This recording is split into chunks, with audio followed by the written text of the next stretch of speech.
Jadi barang antik yang di pelosok Jawa itu adalah produk tanam paksa, itu udah simbol penindasan. Inilah yang namanya negara kolonial. Pada saat bersamaan itu Belanda jadi kaya raya.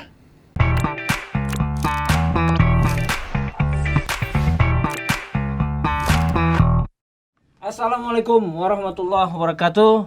Apa kabar sahabat Banten Podcast? Kita bertemu lagi dalam bincang yang paling istimewa, paling spesial, karena sudah hadir di studio bersama guru saya. Saya kenal beliau dalam satu pertemuan seminar dalam rangka membedah buku beliau. Sejak saat itu sampai saat ini saya tidak bisa melepaskan beliau dalam rangka meminta konfirmasi, meminta ilmu, wawasan, dan hal-hal yang penting dalam perjalanan berbangsa dan bernegara. Apa kabar? Saya panggilnya Mas Moko.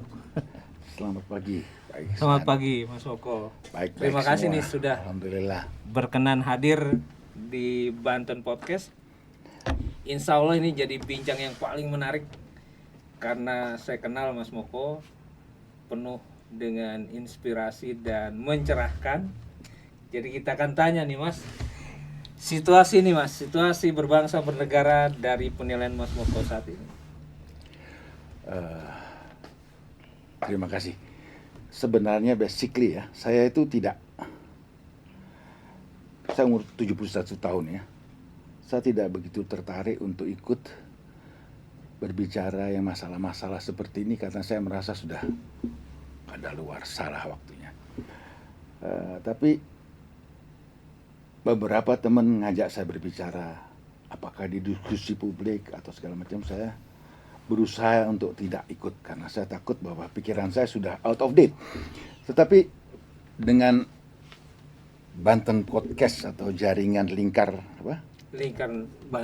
Banten Network, dengan jaringan yang namanya Lingkar Banten Network, ini ada hal spesial yang saya tertarik untuk ikut berbicara.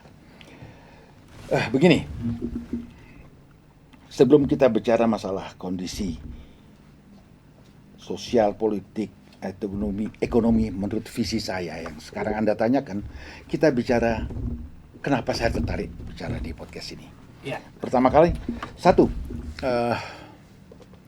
dalam sejarah kita ini banyak cerita tentang pahlawan, tentang event-event yang historical, yang bermakna untuk berdirinya negeri ini, terbangunnya bangsa ini.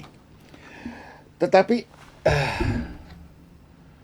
masing-masing itu berbicara menurut perspektif opini pribadinya atau golongannya atau kepentingannya. Kita tahu bahwa setiap orang yang pemenang itu selalu menempatkan kepentingan si pemenang yang paling menonjol di dalam persepsi sosial di masyarakat. Ya, betul Mas. Orang yang kalah biasanya dihilangkan. Tetapi saya tidak bagian yang menang, saya tidak bagian yang kalah, tetapi saya bagian membaca itu saja. Jadi saya mempunyai perspektif mana yang penting, mana yang tidak, menurut persepsi saya yang tidak punya kepentingan sebagai pemenang dan sebagai orang yang kalah. Menurut saya, Banten ini jadi penting. Ya. Ketika turunnya, keluar terbitnya buku Max Havelaar tahun 1861. Itu terjadi ketika Indonesia dalam masa tanam paksa. Diterbitkan oleh Edward Dewes Dekker yang sebelumnya pernah menjadi asisten residen di Lebak. Oke. Nah, di asisten residen di Lebak itu beliau hanya menjabat tidak sampai setahun. Diangkat sekitar bulan Januari, Maret diberhenti dia. Ya. Karena dia melihat bahwa situasi penyelenggaraan negara di Banten pada saat itu bertentangan dengan hati nuraninya. Beliau disumpah beberapa sumpah untuk setia pada negara dan segala macam, bla bla bla. Salah satu pasal mengatakan bahwa asisten residen harus melindungi rakyat dari penindasan dan pemerasan oleh elit bangsanya. Ini catatan pentingnya. Jadi penindas Belanda, penjajah Belanda memasukkan sumpah itu dalam pejabat asisten residen. Nah, ketika dia datang, dia ngelihat file daripada orang yang dikatakan di buku itu ditulis Slotering namanya, asisten residen sebelumnya yang meninggal, yang digantikannya. Tapi sebenarnya Carolus namanya. Carolus tapi di bukunya diganti namanya jadi Slotering. Dia lihat catatan betapa pemerintah daerah bupati waktu itu Nata Kartanegara dengan menantunya Demang Parangkujang Wiranegara, Pak lupa saya namanya, itu melakukan tindakan yang dianggap dikategorikan penindasan dan pemerintah diam. Dan dia melakukan fungsinya sesuai dengan sumpahnya, mengirim surat pada bulan Februari kepada residen. Di situ von Kempen, tapi di bukunya ditulis Slesering, bahwa dia harus menggunakan kekuasaan untuk menghentikan penindasan itu. Karena tidak ada tanggapan, dia tulis surat ke Gubernur Jenderal. Nah, pada saat itulah maka bulan Maret dia diberhentikan. Nah, terlunta-luntalah dia. Dia tulis semua bagaimana penindasan itu sendiri. Nah, tahun 61 ditulis di Brussels buku itu. Dalam waktu satu bulan dia tulis. Buku terbit dan buku itu meledak. Iya. Jadi buku melegenda di Eropa. Iya. Sampai dia mendapat penghargaan, dibeli kasih rumah oleh fansnya dia di Jerman dan segala macam. Iya. Ini penting. Nah, buku ini akhirnya mencerahkan bahasa Belanda bahwa kehadiran Belanda itu bertentangan dengan kemanusiaan di Belanda. Sebenarnya bukan kekejaman bangsa Belanda, tetapi kekejaman Belanda membiarkan elit pribumi menindas dan memeras rakyatnya. Gitu. Ini versinya jadi berbeda nih. Ya, jadi bukan Belanda. Belanda tidak pernah. Nah, mungkin Bukisan pengen tahu siapa sih sebenarnya yang menjajah Belanda di Indonesia, ini kan? Nah, Yang selalu Anda tanyakan. Begini, sejak Pakubuwono II menyerahkan kerajaan kepada Belanda, maka saat itulah kita dijajah. Itu tahun 1700 sekian. Sejak itu, maka negara ini adalah milik Belanda, dia adalah orang yang mengelola.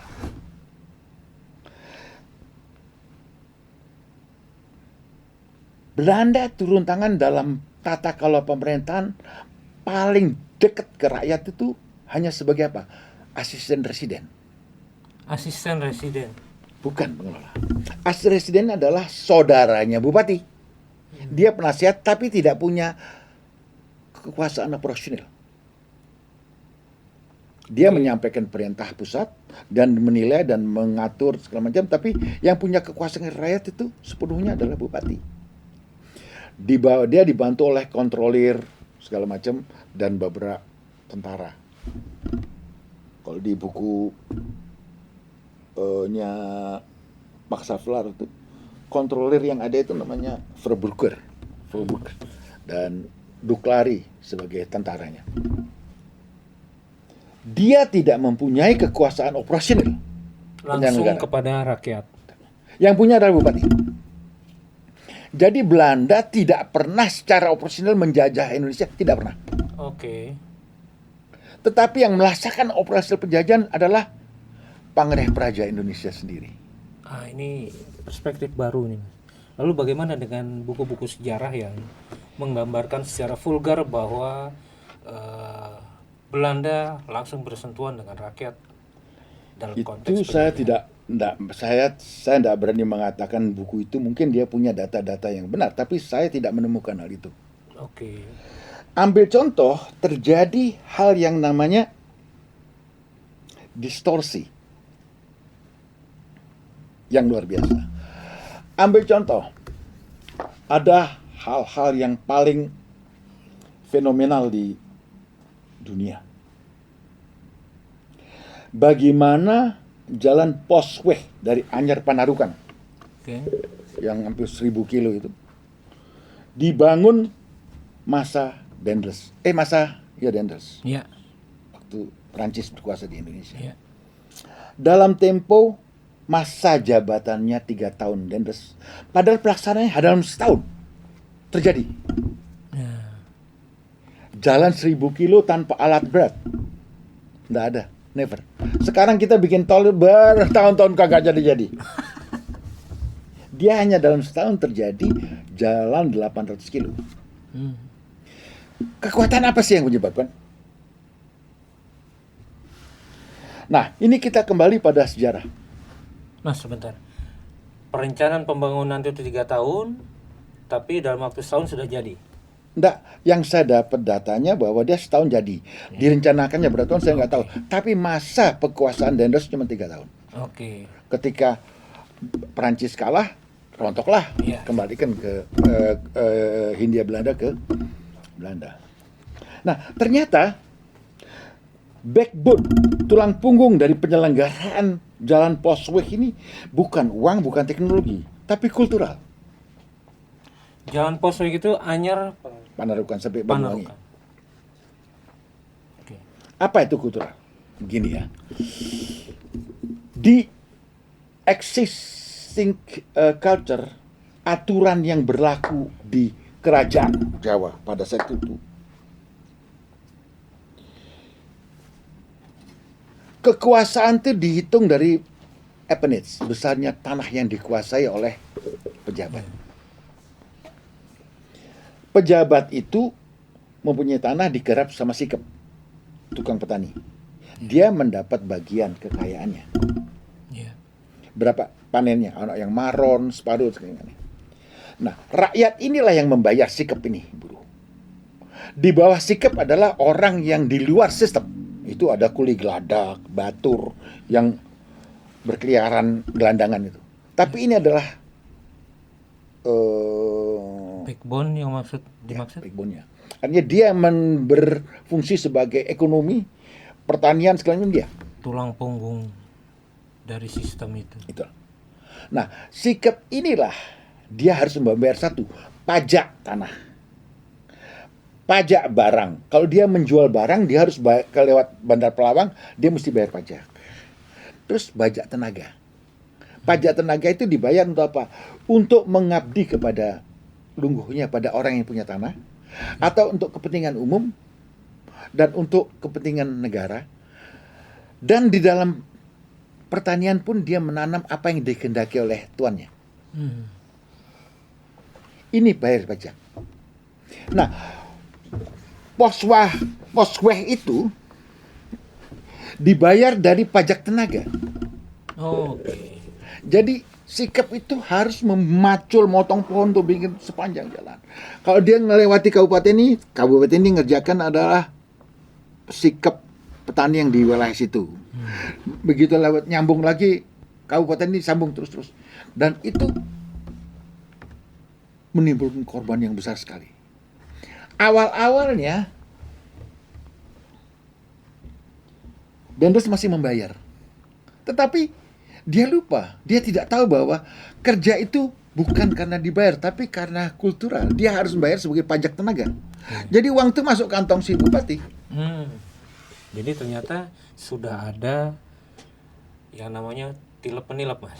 Bukan tilep menilep. Memang begitu kulturnya. Oh, Ketentuannya bahwa dia harus bekerja bukan karena gaji, tapi karena dia adalah harus membayar pajak tenaga. Jadi dia masuk kantong. Setelah tahu gitu, berhentilah dan stop uangnya. Kerjakan, gunakan tenaga itu. Hardinson namanya. Oke, Mas. Dikerjakan. Sebentar, sahabat Banten Podcast. Jadi kesimpulan dari cerita tadi itu, Dendels awalnya membayar. Ya. Karena dia tahu orang bekerja terus dibayar. Ya. Tapi kemudian secara kultural dia melihat bupati Setelah dia tidak melihat memperlakukan ternyata dia bayar, terus dicek-cek ternyata secara kultural, secara ketentuan yang relasi, rakyat harus bekerja demi kepentingan kekuasaan tanpa harus dibayar. Oke. Jadi sebetulnya kerja paksa itu adalah kultural yang diterapkan Iya. oleh bupati, bukan oleh Iya. Belanda. Belanda. Waktu itu Prancis ya, Dendels. Nah, terjadilah jalan itu karena dikerjakan setiap kabupaten langsung menyediakan barang setahun jadi dia. Tapi jangan salah, karena tidak dibayar tidak dikasih makan. Maka perjalanan jalan itu adalah sebenarnya garis kuburan. Yang mati bangsa kita karena sikap yang kerja di situ sepanjang jalan Postway. Itu adalah kuburan. Ya, ya. Dia didiamkan, tidak dikubur, didiamkan saja supaya dimakan macan dan sebagainya. Itu kejadian. Inilah yang menyebabkan terjadinya fenomenal secara dunia dalam waktu 800 tahun, setahun jadi tanpa alat berat, tanpa apa? Kekuatan kultural. Oke. Itu Kekuatan terjadi. kultural. Benar Mas Moko, kekuatan kultural itu menjadi kekuatan yang sesungguhnya menindas dari Ya. Nah, sekarang saya mau bilang kembali ke zaman Max Havelaar. Terjadi distorsi ya tadi bahwa uang yang mesti dikasih sebagainya didistorsi jadi kekuatan kultural. Jadi uang yang untuk pekerja dimasukkan kantong karena itu kulturnya begitu.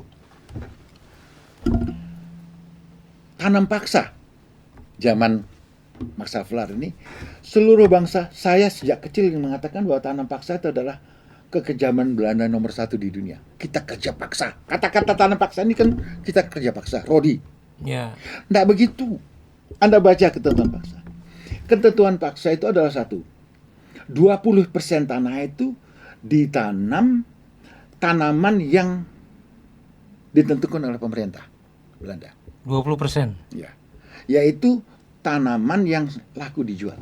Seperti nila, kopi, dan segala macam. Oke. Kemudian tidak boleh melebihi 20% waktu untuk menyelenggarakan itu. Ketiga, kalau kena tanah itu dibebaskan pajak. Apabila nanti panen gagal, rakyat tidak perlu membayar. Pemerintah yang menanggung. Ya. Ketiga, apabila harga jual tanaman paksa itu nanti di Eropa lebih tinggi daripada nilai pajaknya, selisihnya akan dikembalikan ke petani. Bagus kan? Manusiawi sekali kan? Maaf Mas, ini propagandanya seperti mirip Omnibus Law sekarang kan? Nanti dulu saya itu nggak begitu. Siap Mas. Yang jelas orang mengatakan gini seakan-akan saya ini anti Belanda. Padahal sejarahnya begitu. Begitu sejarahnya. Anda buka deh. Mungkin saya salah, tapi kalau saya salah saya minta maaf, tapi baca deh. Yang salah itu di peraturan terakhir. Semua itu dikelolakan secara Jawa, secara pribumi. Artinya dikembalikan lagi pelaksanaan operasi. Pelaksanaan dan kendalinya ditentukan oleh elit bangsa ini. Elit bangsa. Dan disitulah Terjadinya distorsi kembali. Jadi penanaman tidak 20%, sampai 80%. Waduh. Sisa uang yang mestinya lebih tidak dikembalikan. Langsung masuk kantongnya si elit. Ketiga, ketika ada pusuh panen, tetap dikejar dia. Mas, bentar. Sepertinya ini dari awal kita sedang bercerita sebuah genetika, gen, kekuasaan pribumi yang sampai sekarang kayaknya. Nah, ini. Itu Anda yang bilang, tapi saya pertama kali bahwa ini kalau genetik itu kita menyalahin sunnatullah karena genetik ada dalam diri kita. Oke. Ini adalah soal kultural. Kultural itu bukan genetik. Ini adalah kebiasaan dibangun oleh interaksi dengan alam. Tapi kalau genetik itu ya genetika, kita di luar kekuasaan ini dalam kendali kita kok. Jadi nggak bisa disebut genetika kekuasaan. Genetika bukan. Kalau genetika itu adanya di dalam struktur dalam diri manusia yang tidak bisa diubah. Nah, ini terjadilah kekejaman yang luar biasa. Sampai orang pada mati. Sikap itu dikejar, harus bayar itu, harus bayar ini. Dia tidak, tadinya dia harus 20% untuk bayar, untuk tanam paksa, naik jadi 80%. Akhirnya dia tidak bisa nanam beras, kelaparan. Pengerjaannya juga siang malam jadinya, Mas. Akhirnya pada mati. Sehingga populasi orang Jawa zaman tanam paksa itu turun. Saya tidak bisa tahu persis, tapi terjadi penurunan jumlah populasi karena pada mati semua. Dan ditanamnya di mana? Di sekitar situ tidak ada kuburan. Pernah Anda dengar kuburan petani? Tidak pernah. Yang ada kuburan kan elit. Iya. Kedua, tampak mata bahwa kuli geladak orang ya kan, ini petani, orang yang kerja di sana namanya batur. Kalau dia tidak bisa mempertahankan bayar pajak, maka diberhentikan haknya sebagai sikap. Dia menjadi kuli geladak, berkeliaran di jalan, pakai cawat, rambutnya gimbal, mengorek-ngorek tempat sampah untuk makan. Itu yang terjadi. Jumlah masif terjadi di seluruh, terutama di Gerobokan, di Cirebon, di Demak. Di tengah semakin menderitanya rakyat, Anda sekarang dari Serang sampai Banten lihat, kabupaten itu kan sama ya kan? Itu kabupaten, pendopo, masjid, alun-alun ya. Ya. Ada 2 pohon beringin. Ya. Itu seluruh kabupaten sama. Itu ngeri, itu kerjaan Jawa. Itu dibangun semua dari uang tanah paksa. Ternyata raja-raja ini menghajar, mengeksploitasi rakyatnya karena dia dapat kultur prosenten. Semakin dia banyak menyetor ke Belanda, maka dia semakin dapat kultur. Itu ya raja, maka kabupaten-kabupaten kaya betul. Raja-raja kaya betul.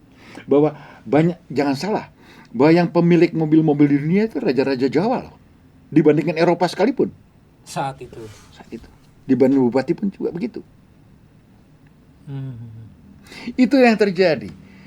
Bahwa yang dilakukan digeber tuh, kenapa tadinya 20% sampai 80%? Karena dia mengharapkan kultur prosenten. Jadi kalau Anda lihat kabupaten-kabupaten itu ada monumental penindasan manusia yang terkejam di muka bumi ini. Di antaranya pohon-pohon besar di lingkungan. Salah satunya udah ditebang sekarang. Nah inilah yang terjadi. Ini adalah monumen kejaman kemanusiaan terdahsyat di dunia. Nah kalau Iksan atau semua teman-teman dulu pernah beli, ada museum barang-barang antik ya. Kalau Anda ke daerah-daerah, ya, ngejar para batuan Cina, Eropa, lampu-lampu Eropa itu umumnya bertarikh tahun 1830 sampai 1870 zaman tanah paksa. Karena uang berlimpah, mereka barang-barang beli. Jadi barang antik yang di pelosok Jawa itu adalah produk tanah paksa, itu adalah simbol penindasan. Inilah yang namanya negara kolonial.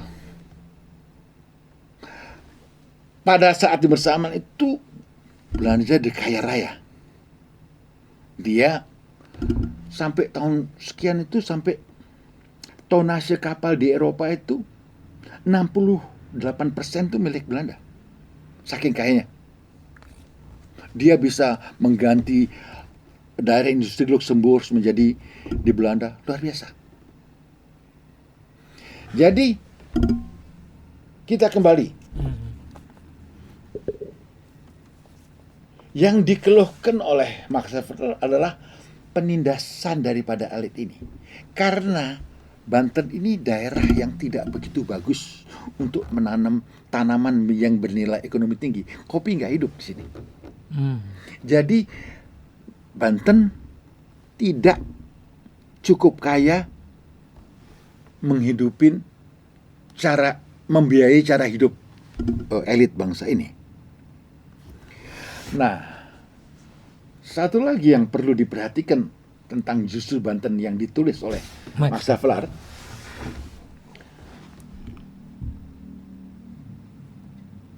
Bupati Adipati Nata Kartanegara itu adalah bupati ranking menaknya termasuk tertinggi di Jawa Barat. Dia pamannya Bupati Cianjur, dia adipati. Yang lain bisa Temenggung, dia adipati. Sehingga dia merasa membutuhkan dukungan cara hidup yang lebih tinggi daripada yang lain. Diceritakan ketika Saijah dan Adinda direbut, dirampas kerbaunya. Ketika Bupati Cianjur mau datang ke Lebak, dia mesti menjadikan pesta dan membiayain penggawanya segala itu, tidak punya uang. Dirampaslah rakyat punya, termasuk sapinya Saijah dan Adinda. Nah, terjadilah kisah itu. Jadi tertekannya rakyat di Banten ini karena Banten tidak bisa menghasilkan tanaman yang secara ekonomi memberi janjikan keuangan balik yang besar. Jadi berat sekali buat bupati kita menghidupi gaya hidup mereka. Tapi bukan ini penindasan bupati ini khas di Banten. Seluruh bupati begitu. Seluruh bupati. Itulah nilai kekuasaan. Nah, sekarang kita kembali bahwa apa itu salah atau tidak? Saya nggak ngerti. Karena disebutkan bahwa penindasan itu bupati mengerahkan tenaga untuk kepentingan dirinya dan membersihkan rumah dan sebagainya lebih banyak daripada tenaga yang diperbolehkan oleh undang-undang. Seberapa lebihnya? Saya nggak tahu. Jadi dia boleh. Jadi pajak tenaga itu untuk kepentingan publik, untuk kepentingan raja, untuk kepentingan tuannya. Nah, ini seberapa ada ukurannya, namanya cacah. Elit Jawa ditentukan dari besarnya cacah yang dikuasainya. Cacah itu luas tanah dan orang yang menggarap. Oke. Mas Poko juga pernah cerita, pajak tenaga ini paling rumit kalau sudah raja minta kayu jati di hutan. Ya. Ya ceritanya begini. Nah, itu bisa nggak pulang itu. Iya, tergantung namanya untuk mengabdi kepada raja atau elit itu tergantung kebutuhan dia. Kalau dia butuh untuk pesta, maka dia hadir untuk menyelenggarakan pesta. Itu senang sekali mereka. Di samping dia ngelihat tontonan dan lain-lain, dia bisa membawa sisi ke pajak tenaga itu pulang membawa sisa makan yang tidak ada makan. Dia pulang ke rumah, ke anaknya, ditunggu makanan itu. Dan kedua, misalnya ada cerita badut segala macam di tari menari, ayah ini menceritakan pada anaknya dan berbahagia sekali anaknya. Terus bagaimana Pak? Bagaimana? Dia ceritakan. Jadi fungsinya dia sebagai jongos babu dan mengabdi budak itu membawa kebahagiaan pada anaknya. Tapi itu kalau dia diminta untuk membantu di masalah keriaan pesta. Tetapi kalau waktu itu tuannya atau raja membutuhkan kayu jati, nah ini berat. Belandong sesel. Dia mesti ke tengah hutan. Itu dia mesti motong. Tidak dapat makan. Dia mesti lawan singa, macan. Dan dia membawa pohon yang begitu besar ke darat sampai ke tempat kebutuhannya. Jangan salah, itu kerjaan yang sangat berat. Banyak sekali yang mati dan matinya sangat tersiksa. Sehingga banyak sekali orang begitu kena bandong sesel dia melarikan diri ke hutan. Begitu tidak kuat lari ke hutan dan berkeliaran hidup di hutan. Itu adalah pekerjaan wajib kerja yang paling berat. Mas, satu lagi. Dalam cerita pajak, terutama untuk barang dagangan, ternyata elit-elit pribumi juga sudah memilih Cina saat itu ya. Ya, jadi begini. Artinya bukan Belanda yang kemudian Oh bukan, dari sebelum Belanda datang, sistem pajak tenaga, pajak barang, pajak sawah, pembagian maron itu sudah ada. Cuman karena elit Jawa tidak pintar berhitung, maka yang Cipoa-Cipoa itu orang Cina. Maka Bandar Palawang di setiap pasar itu adalah orang Cina. Kalau sekarang Tionghoa ya namanya. Dulu Cina. Dia dikasih tombak 2 oleh raja di depan rumahnya, di tempat bandar itu. Diperbolehkan menusuk orang yang tidak mau membayar. Tombak itu dikasih sama raja. Nah, yang susah apa? Kalau sikap ini tidak cukup membayar pajak, maka dia punya tabungan adalah kerbau. Kerbau itu dijual ke pasar. Ketika dia jual di pasar, begitu lewat Palawang, dia mesti kena pajak nanti. Laku tidak laku, dia harus bayar pajak.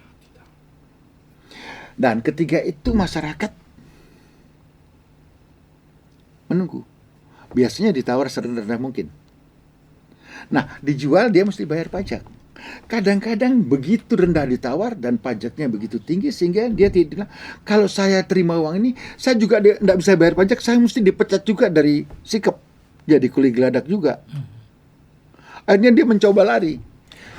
Nah, kalau dia mencoba lari, orang di pasar itu umumnya adalah orang yang senasib dengan sikap itu. Sesama sikap.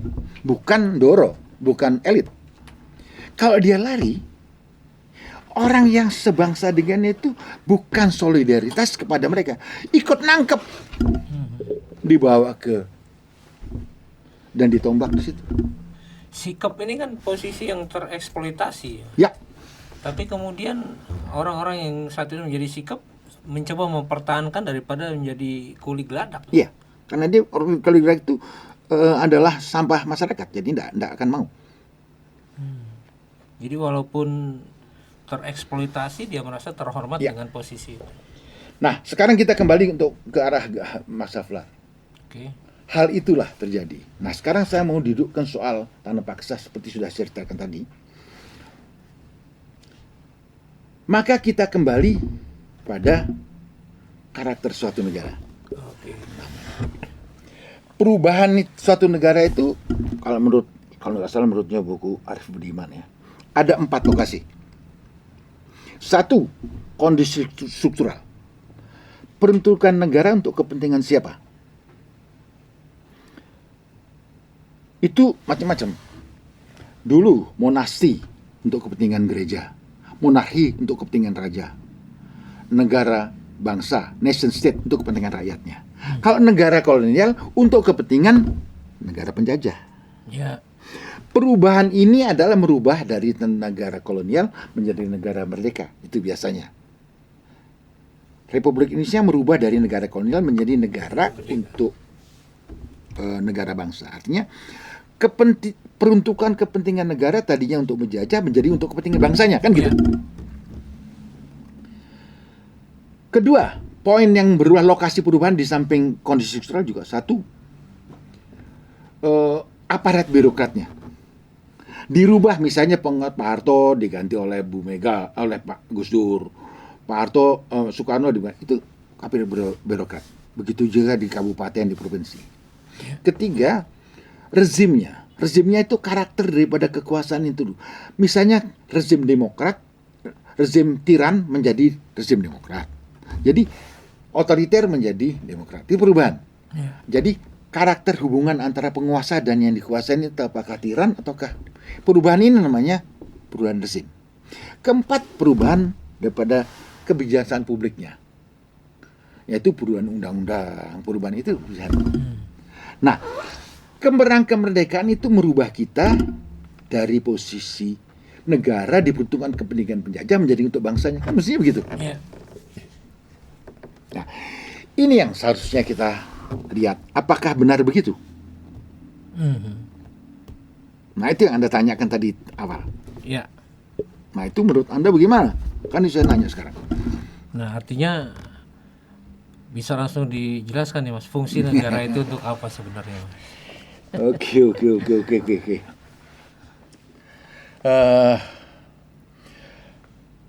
Peruntukan kepentingan untuk negara untuk kepentingan penjajah itu kolonial, negara nation state untuk kepentingan bangsanya, kan begitu? Iya. Itu direfleksikan dalam bentuk bagaimana dia menjalankan kekuasaan. Misalnya waktu Belanda, bagaimana tanam paksa itu dilakukan. Yang jelas untuk kepentingan Belanda, keuntungan Belanda. Dia menggunakan elit Indonesia untuk menyelenggarakan itu. Nah, tetapi saya mau nanya, apakah hanya itu kekuasaannya? Tidak. Apakah negara kolonial, apa negara monarki dan negara bangsa semua punya yang namanya minimum fungsi negara? Oke. Yang Minimum Anda tanya. fungsi negara. Fungsi minimum negara. Apakah dia kolonial? Apakah dia Monarki. monarki? Apakah monarki? Mereka itu pertama kali dia harus menyediakan satu, law and order, Law and order. ketertiban, menegakkan ketertiban. Kedua, dia harus menyediakan welfare, menyediakan kesejahteraan rakyatnya. Ketiga, national protection, yaitu menjalankan perlindungan kepentingan nasional. Keempat, menjalankan keadilan. Apakah dia negara bangsa, apakah dia negara kolonial, monarki, semua melakukan itu. Tidak ada negara monarki yang tidak mensejahterakan rakyatnya. Harus. Belanda juga gitu. Ke Indonesia. Nah, ini yang penting. Iya. Nah, sekarang tadi Anda nanya ya tentang apa kehadiran negara gitu tadi itu. Iya, kehadiran negara dari cerita Mas tadi. Ini sebenarnya ada dua pertanyaan ya Mas. Satu, kok bisa terjadi distorsi sejarah yang walaupun itu dikatakan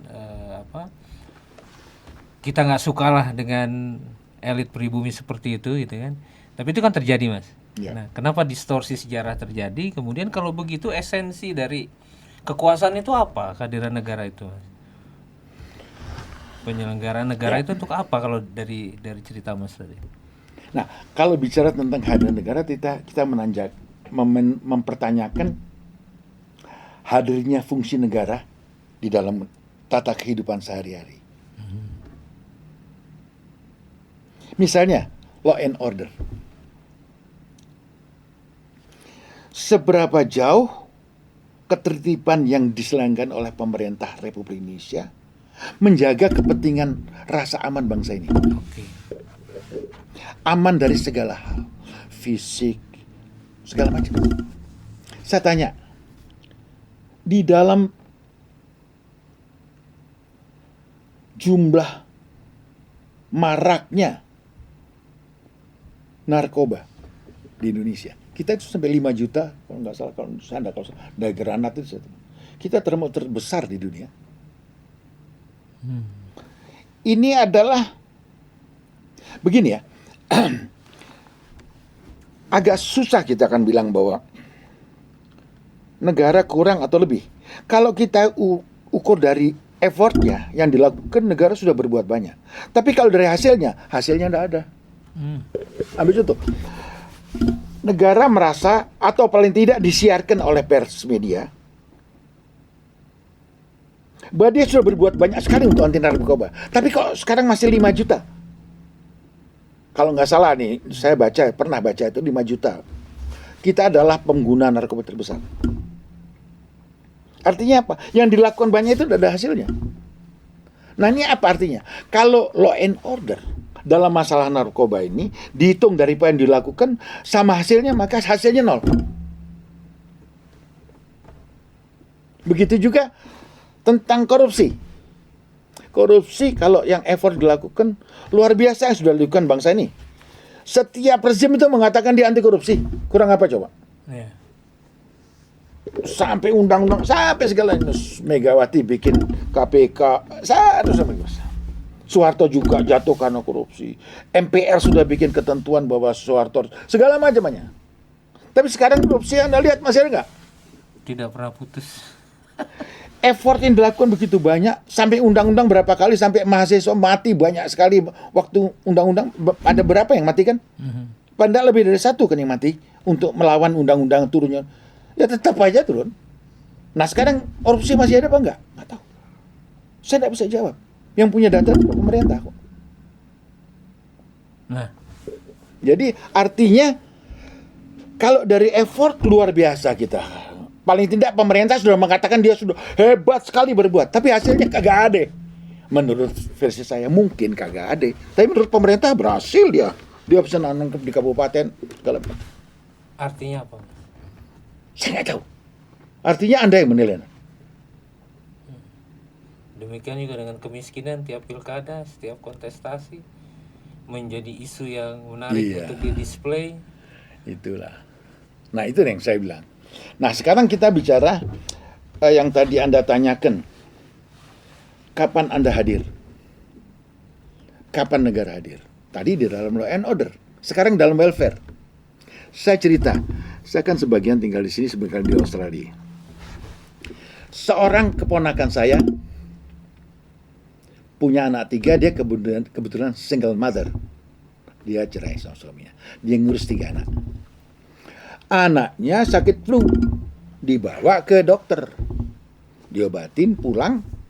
Seminggu kemudian datang dari konsil seorang datang tok. Saya dari konsil mau ngecek. Ngecek apa? Anakmu sakit ya? Oh iya, kenapa? Oh, berat badannya kurang. Ketika ditimbang ternyata badannya itu di bawah normal, standar.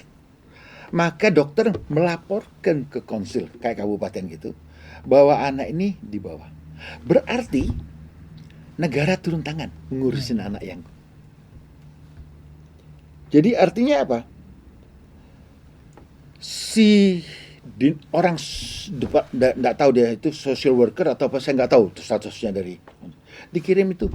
Karena kamu statusnya standar prosedur untuk menangani kasus begini adalah satu, ibunya dites pengetahuannya tentang gizi, dites ibu habis, terus dicek waktunya untuk apa,